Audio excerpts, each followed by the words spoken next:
வெளிச்சத்தில் விரித்து போகும்.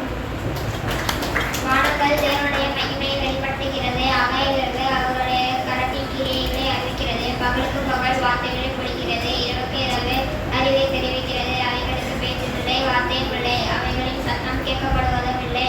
ஆகிலும் அவைகளின் சத்தம் பூமி எங்கும். அவைகளின் வசனங்கள் பூச்சிகளுக்கு கடைசி end of the heavens, and its circuit to the end of them, and there is nothing hidden from its feet. The law of the Lord are perfect, reviving the soul, and enlightening the eyes. The fear of the Lord is clean, enduring forever, and the rules of the Lord are true, for righteous altogether. More to be desired are there than gold, even much fine gold, also sweeter than honey, and the drippings of the honeycomb. Amen. பிதாவின் மடியில் இருக்கிற ஒரே பேரான குமாரனை அவரை வெளிப்படுத்தினார்.